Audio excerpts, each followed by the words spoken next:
All right. So, hopefully the audio is okay. We'll check that in a second.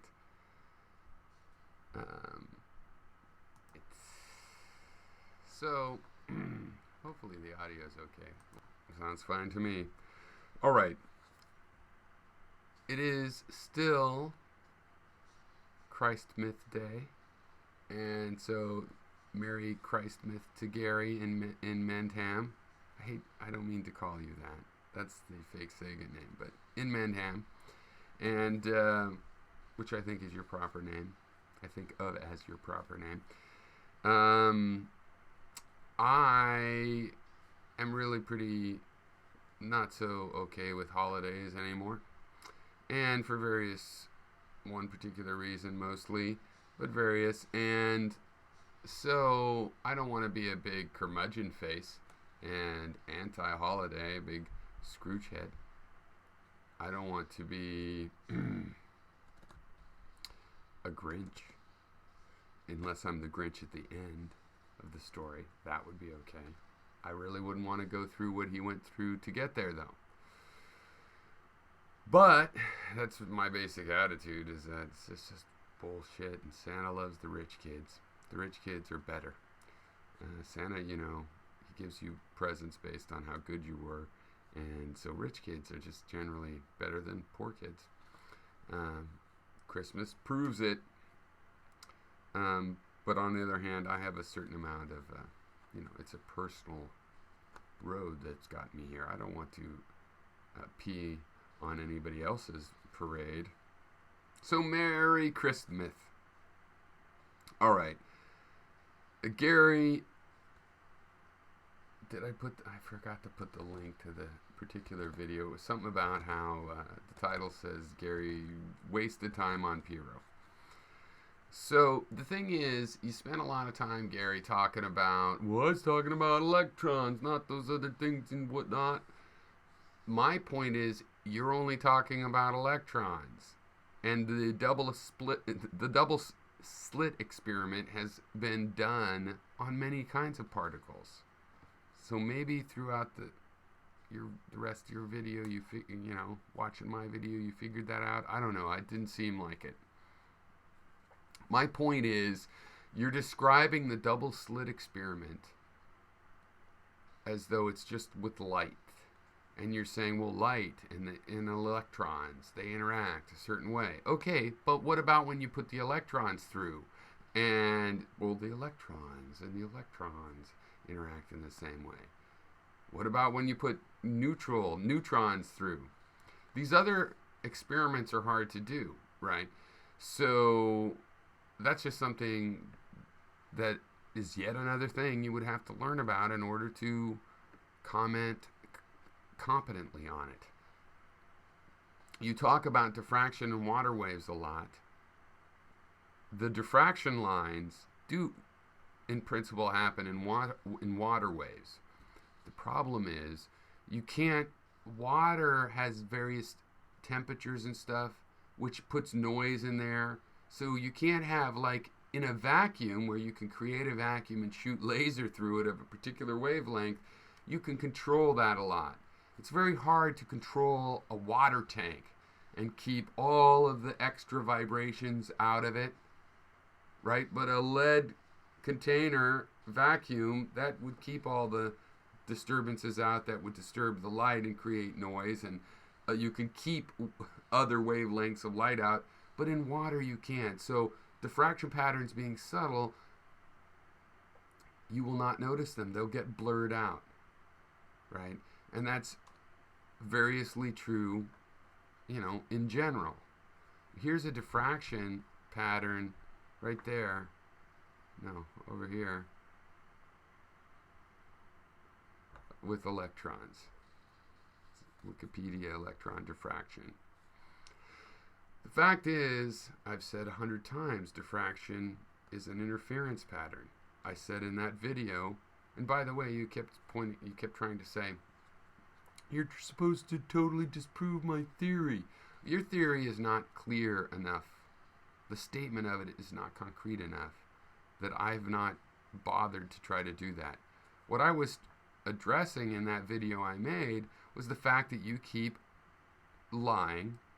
And I know it's a lie because you have revealed that, in that you keep saying that we haven't even explained, I haven't tried to explain, the scientific establishment hasn't tried to explain the diffraction pattern. When you yourself also admit and know and draw pictures showing you have looked into it, that we have this Huygens Fresnel principle that mathematically explains why a wave front propagates in terms of interference. And you're saying, you could laugh at that and go, yeah, but it's not true. But that's not what you keep saying. You don't keep saying, oh, but it's not true. You keep saying, they haven't even proposed it. I disagree with it, therefore it wasn't even proposed. It doesn't exist. They won't even bother to come up with the theory. They just keep going to their club room at the physics, department at MIT, wasting their time drinking beers or tea and playing video games. That's what they do there. It's just a big cabal. Nobody actually ever looks into this stuff they supposedly care about. They just get tenure.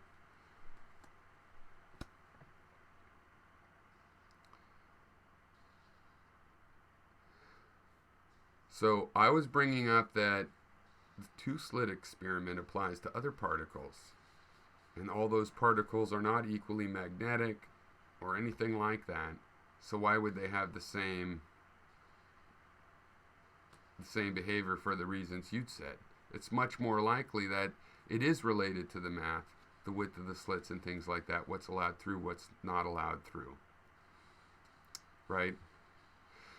And I said right in the video, but you tried to gloss over it, the math makes everything look continuous and infinitely detailed.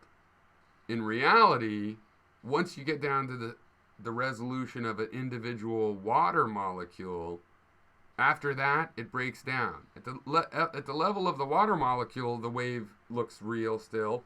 It's these two finite things bumping into each other and going tick, tick, tick, tick, tick, causing a wave to go by. That's straightforward. Below that level, it is no longer continuous. The math doesn't make that distinction. You, as the human applying the math, have to realize, well, down to this resolution, it's a pretty good approximation, and then no, because what's really happening is it's these individual things. It's not a totally continual function, right? And so we are disputing certain issues in physics, but you don't seem to know that because you consider yourself such an authority that we're just all being assholes rejecting your authority. But we don't have to accept your authority that things are a certain way in order to dispute if they are that way. I understand why you would like it to be organized according to that methodology, right? But you don't seem to understand why I'm not willing to organize it that way. But Merry Christmas. I don't think you're stating my arguments correctly. You complain that about me? Well, I mean, right back at you, dude. And you're not even trying. I am at least trying. And frankly, considering how unclear your ideas are, I think I get them pretty good. Probably better than you yourself get them. I explain in the video, which you seem to have watched before, but maybe not. Maybe this is just a factor of, yeah, you know what? Probably this is just a factor of you hadn't seen the whole video. You bring up things that I address in the video, coming up. And that's fine. So, okay, I'll adjust for that. And I'm going to go quicker through these pages of notes. But I explained the one wave because it's a wave packet, right? It's a wave packet. Look it up. It's a wave packet. So a little wiggly part. Because what happened is somewhere an electron went jump. Somebody had a magnet down here, an electromagnet, and they switch it. Ching, ching, and the electron went boom. And when it went up and down, it started a little wiggle. Not an infinitely long wiggle because that thing just went just for a tenth of a second. So there's a little wave packet a tenth of a second not even a tenth, obviously a millionth or whatever it would be. So there's a little wave packet. Mathematically, it could be modeled by an infinite wave that has a packet wave containing it that goes down to zero. So even though the math goes out infinitely, it's after a certain point, it's zero. And in there is a little wave.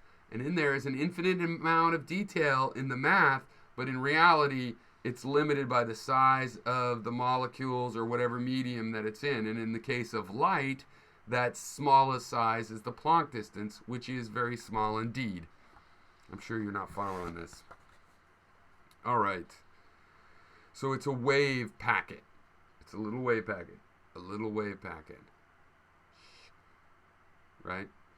So a little tiny wave packet. So there's more than one, and the sine wave that's the substrate of it would go out to infinity, but because it's limited in time that the electron was moved, the length of it is limited. So it's a little tiny wave. Just like if you drop one pebble in the water, one ripple goes out. But it's not one ripple. If you look at it closely, it's a wave packet. It's a little wave packet with one highest ripple in the middle. And then the other ones are spread out next to it with what you call the on-off pattern, but is really an up and down pattern. And by the way, the thing that people are looking for is not just that it goes up and down, but exactly the shape of it. So I've told you a million times, yes, diffraction is interference. And I told you in the video you're applying to, when you take away the rest of the wavefront, the part of the wave that was being propagated by those parts goes away, and some of it was going to be in that little wave segment that went through. Some of it was going to be in there, some of the light, and that light is now blocked and gone, so those get dimmer. And yeah, they can get dim enough that there's no light there because all of the light that was going to go there was from those parts. And whether that happens has to do with the math. And it's not just the inside of the segment that cancels out. No, it's still propagating. It didn't cancel out. It added up into a propagation of the center part of the wave. What happened is all the missing parts of the wave that would have been in there, what they had and what would have canceled out mathematically ends up to be causing dark bands, right? So the light spreads out and then there's dark bands in there, and the dark bands are the part of light. That is an explanation. You reject it, fine, because you don't know what you're talking about, but you are actually keep saying for years and years that that explanation, because you don't think it's acceptable, doesn't exist. It doesn't exist. You accuse me of not telling you this 100 times. You say it doesn't exist. You say that, so your complaint to your viewers watching you is not that about why it's unacceptable, which you also believe, but you decide it's clear for them to insult their intelligence, since they're not going to, many of them aren't going to know or check, and say that we don't even have an answer. And then you talk about the Huygens Fresnel principle, and you don't mention Fresnel, and yet also say we don't even have an answer. The only conclusion I can make is that you think when there's an answer you disagree with, you get to say it doesn't exist, right? You get to say, well, it's wrong. Things that are wrong are illusions, and illusions don't exist. But as I pointed out, illusions do exist. Illusions absolutely do exist, and you should take them seriously, especially since mostly you're going to find yourself in this situation where what you think is an illusion is actually the reality and the correct understanding that is most honest to the facts, and you're the one with an illusion. It's one reason to keep an open mind. Okay, I'm going to try to go through these notes quick now. A wavefront itself is an interference pattern. Don't blow your mind, Gary. A wave pattern itself, the Huygens principle is like, forget the slit. It's about why does a wave propagate? Why does it keep going forward? And yeah, it's because when you drop a pebble in the water, why does it keep spread out in a circle? It was just a point. Why does it become a circle? It's because it's a chain reaction. And at any point where the wavefront is going along, the chain reaction is the whole wavefront's going up and down, and that's what's wiggling the water in front, right? Mathematically, you can decompose that by considering each part of the wave front that's coming up as a little tiny drop of water going up, or a little volume of water with its pressure changing. And if you do that, you can see that the way the ripples would go out have these mathematical adding together, canceling out kinds of effects. But if it canceled out, the wave front would disappear. So in the case with no slit, no berry, it's just a wave traveling along, if it was canceling out, it would disappear. So cancel out is the wrong word. It keeps propagating itself. So all of those droplets, if you dropped a bunch of droplets in the water all at once, right in a line, it would create two wavefronts that traveled straight out from either side. Because mathematically, that's what like the wavefront that's traveling along is already doing, but with the momentum in one direction, right? So that already is interference. All of those so-called wavelets, which are the mathematical device of analyzing each droplet of water along the wavefront, that is an interference pattern. If all of those were rippling circles, they would add up to this straight line. The end result, as they superimpose and interfere and constructively and destructively interfere, is the propagation. All light propagation, where there's any more than one photon, when there's regular light and a lot of light, it's always interference. What's weird is that you would see interference when you shoot photon one at a time. That's weird. That's the weirdness you're trying to reject. And again, you say it's an invisible man with an invisible voice, which is a good simile for your misunderstanding of what's really being argued.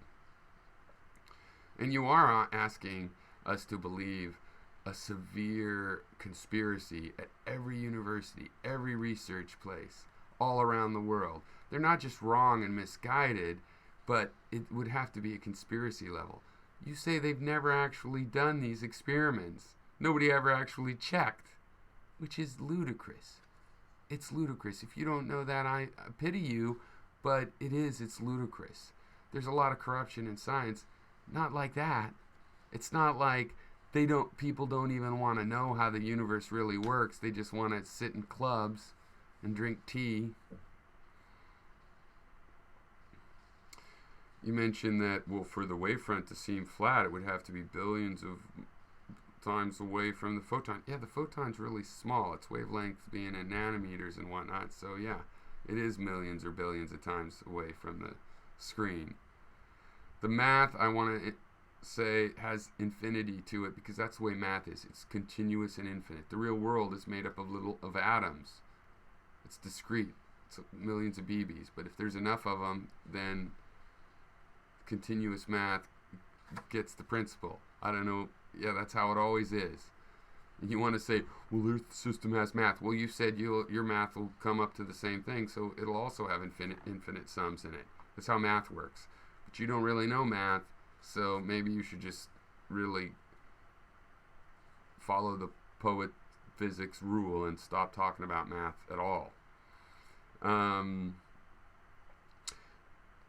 The reason we believe there's waves involved is because we see the fingerprint of a wave pattern that can't be rectified to a particle scatter type pattern.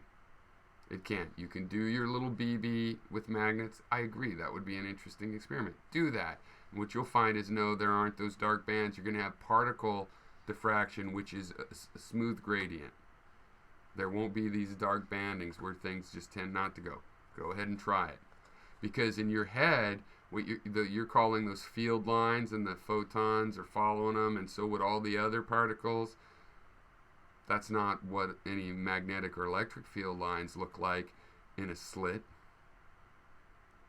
of graphite with slits cut in it. That's not what their magnetic field lines look like. And you could detect that by just making filters and masks of different materials, and it makes no difference as long as the material can block the photons that actually strike it and lets the rest of them through.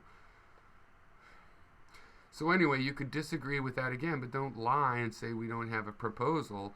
The proposal is we see the fingerprint of a wave phenomena even when we send one particle through at a time. We send it out as one photon, and we can see one speck at a time appears, and still this interference pattern appears. That's the weird thing. So get it clear. The proposal is that what I will just call a quantum wave, a probability wave, is going. Now, it doesn't mean the wave is made of probability. It means that, look, what we found out is that if you do the wave mathematics with this wave, the end result on the screen relates to probability, 1 to 1. Where the probability is 0, you see no individual photons going there. Where the probability is high, you see more photons going there. So that's the weird thing. What is the physical nature? It seems logical to me, if you want to be local and real, that the real thing has to be the wave, and because that's the thing that's local, and since it's a wave, it's totally common sense how it could go through both slits, just like any other wave is a wave front. It gets spread out. Wave is a chain reaction, so it spreads out.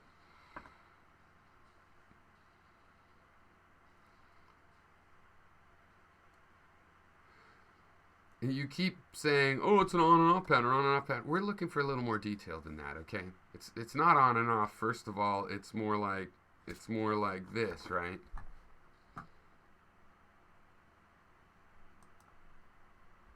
It's up and down. It's not just on and off, and it's not just on and off. It's how far between the gaps and whatnot. It's the details. It's the actual specific function. And you keep lying to your audience, and I believe that you're trying to be honest enough here in the sense that you're lying to yourself about whether or not the equations, the wave mechanic equations, recreate diffraction patterns, because I know for a fact that they do. And if you overlap two of them and do interference between two of them, because you can have interference between any number of waves, then you get what we call the interference pattern. And there's no problem calling it diffraction. There's no problem at all calling it diffraction. It is an interference pattern because waves are always interfering. Even a wave that's just traveling along that wavefront, that's an interference pattern from the whole wavefront with the rest of the wavefront. If you mask off any part of the wave, it'll start to ripple out because waves naturally ripple out in their medium. Why would it travel along without rippling out? Well, because they're all adding together. It's fucking obvious. And again, go ahead and disagree, but stop saying that we don't even have the decency. We're just spending our time, in a social club. We don't even have an answer. I have an answer, and the scientific establishment has a fucking shit ton of proof behind its answer. And similarly, we all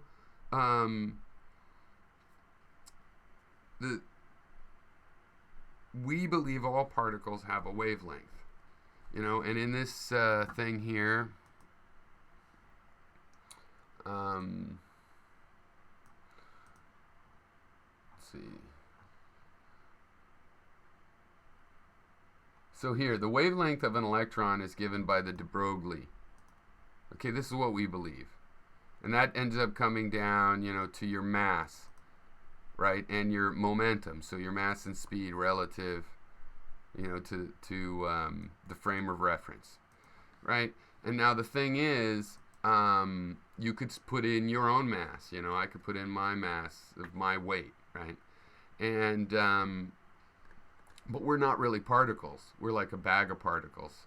So, what they taught me when I was taking physics in college is that doesn't really count. You can do it. It's kind of interesting. You get a wavelength that might have some relationship to you, but in fact, no, because you are, you're not even a big molecule. You're so many different molecules and you're sloshing around this is the wavelength of a, a particle. Rigid isn't the right word, but basically rigid, right? The electron is the electron. It doesn't lose a little bit of a quarter of an electron. It can be transformed into another kind of energy and stuff, another particle. It can combine and react with other particles in a nuclear way. But, it truly is what we might consider like an atomic type structure. And even if it can be broken up into quarks, it is so rigid, that arrangement, that this wavelength comes about. And then they measure that, right? They use this. They use electron diffraction to scan materials. They shoot it at the material, and the pattern they see tells them how far apart the molecules in the material are and stuff like that. And that proves that electrons are, in fact, waves and do have a wavelength. Otherwise, they would not scatter like that. Bullets shot at a thing that just, shot at a structure that has a shape, they don't scatter like that. Sorry, they don't.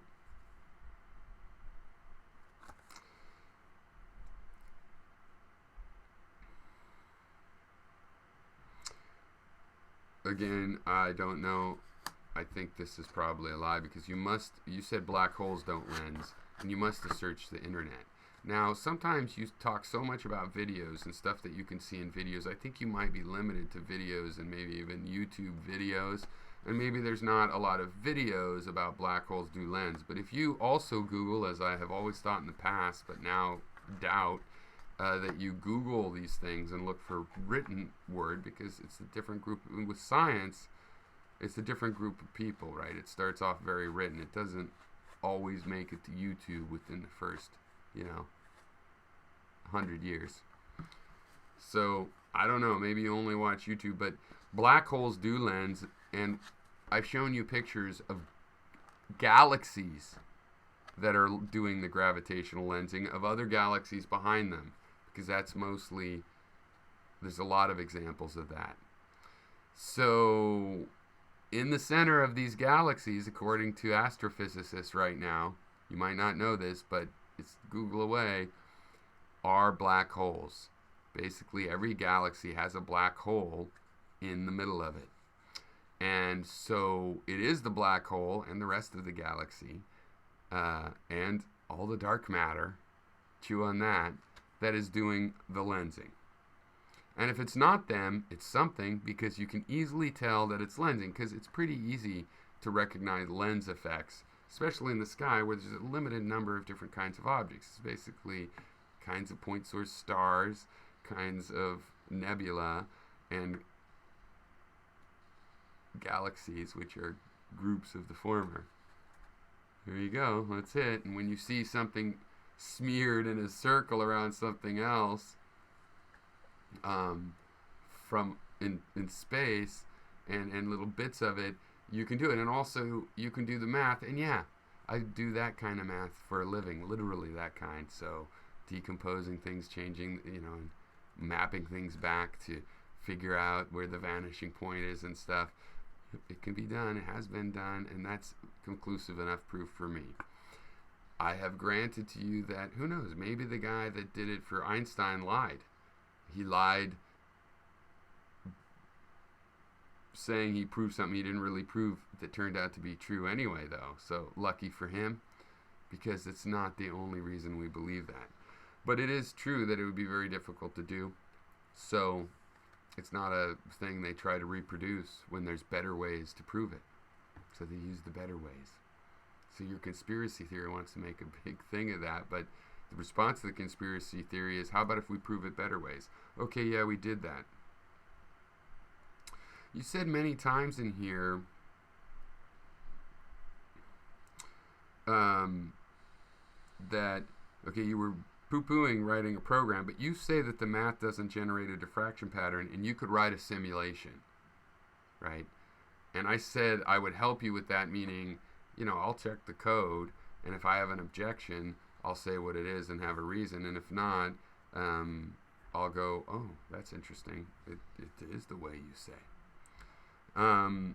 You also say a lot that I don't respect my own icons. You keep saying that. So before you were saying I appeal to authority, and then you're saying I don't respect my own icons.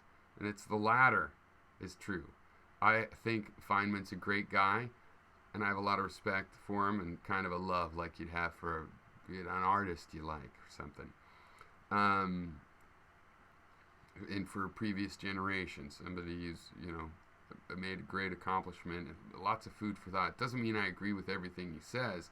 On the other hand, every time you say this, you're misquoting him. I actually do believe entirely Feynman's view that, for one, that we have a mathematical thing that tells us something. We can draw metaphors from it, but it's very hard to know what it really means. You can have a separate faith in the math that's working than you have from your metaphorical idea. On the other hand, he did try to understand quantum mechanics, so you should understand he believed in a certain kind of humility to admit he didn't understand something. That doesn't mean you can't understand it more and more and more. And he was also talking contemporaneously, where people at the time, were really struggling to understand it, and we still are at that time, more or less. So the photons versus electrons, I'm the one that's saying the double slit experiment has been done with a lot of different particles. So your explanation that it's the material of the screen doesn't hold up. They've used all different kinds of screens, and nobody ever noticed that changes it out. Totally, it doesn't.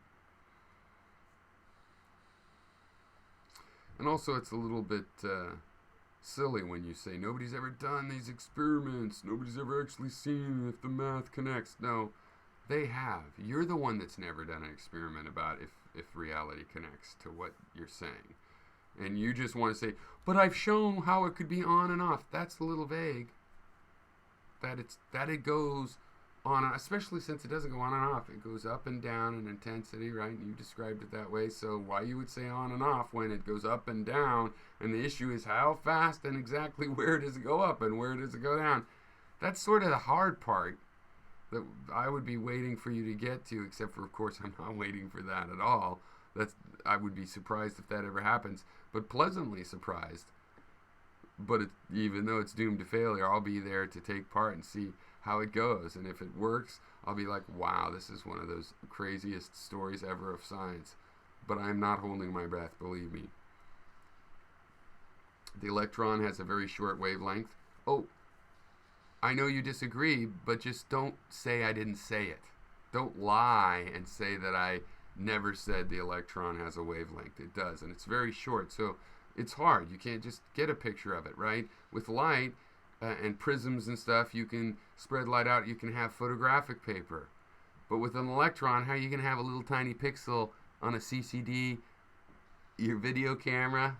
No, you need more higher resolution. So they use other techniques. It has been done. It's not my fault if you don't want to read Nature, even after I gave you that advice in my song so long ago. So you said I mock anyone simplifying, trying to give a simpler... anyone. No, I'm one of the people that try to simplify it. I've been trying to get a visualization that made it less weird, and I think I have. But it's by accepting that not that the wave's made a probability, but that's why I like to call it the quantum wave, that exists. Now, the nature of it I don't know, but for some reason it relates to the phenomena we know as particles. The higher the probability, the more likely we see the particle phenomena at that point. And certain games can be played with that make it seem that the quantum wave is the physical part. You don't like it? Whatever, who cares? You're not making very good points against it. Feynman is not my god, okay? And I don't follow Feynman. You're also misquoting him, so maybe you should consider that he's not my god, instead of saying I'm arguing from authority, but I won't even follow the authorities. I'm not arguing from authorities. I'm not following any authorities. And this comes from very straightforward logic. I have learned what I learned by having to do math problems and stuff in physics, and them telling me, and we don't know this, and we think this, and they frankly were very backed off of much interpretation. So I'm not here to defend videos you've seen on YouTube like Dr. Quantum. Yes, I believe that was propaganda, and I believe having the eyeball by the thing, and that was all very misleading. Compared to what people understand before it, I don't know, it got a lot of people interested. So propaganda, people want to learn the truth, but maybe they never do in their whole life after that. Is that a good thing? I don't really think so. I felt it was bad example of that stuff. It's not the way I would like to see millions of people introduced to these concepts. So I'm not defending that. I'm defending the real argument, the one the scientists are having and saying. And they're not saying about invisible men. They're saying, well, here's how the physics works. And it's as if there's this quantum wave, and it's random, and you can just know where the particles are, so you can focus the laser beam with this because you just make the probability wave intense there. And you can easily guide waves. That's a deterministic thing. You just have wave guides, and you have slits, and because you know the wavelength, you use optics. In optics, you can control light and guide light really great. Fiber optics, there's a million different ways to do that. So, and if you do that, then the way the math works out is as if there's this probability wave. But the philosophy side has to go, is it really there? Well, how could it not be there? How could the particle be the real thing and it acts like this multidimensional thing with so much more information? No, it's got to be that the thing with all the information is what's there, and the little bit of information we see that flecks on the screen as a particle interaction, that's got to be the subset. Seems obvious, but you don't even understand the argument. You say, there is nobody that disagrees with me, they're just silent. Because you don't hear, you can't, they're silent. I can't hear what the rest of the world's saying when they disagree with me. That's you, Gary. That was you, Merry Christmas. Is it, it's still Christmas. Christmas. So, surely, these realities do destroy your theory. Not a good reason for you to lie and say that I never explained diffraction before, because I've given you this before. The video you replied to, I gave more of a detail. It's been given on the wiki. You have memorized the Huygens Fresnel diagrams. I think it's been explained to you that you're still saying, but nobody will tell me what they think happens. That's what we think happens. And but there can't be infinities in reality. Yeah, no, it isn't. It's just 50 billion water molecules that you can use the math to model. You could also write a program that simulated each water molecule bumping into each other, but it just would take a long time to run. We use math for that. Okay, it's not rocket science. Oh, it is kind of. And you said in your video that I was a theist. You said I was a theist. And I think I'm as much of a theist as you are a Holocaust denier. So if I'm a theist, it's with respect to a Holocaust denier thinks I'm a theist, right? So, because I don't think I'm a theist, I don't think you really think I'm a theist. You're more of a Holocaust denier than I am a theist, Gary. So stop calling names, all right? Because we're not friends, okay?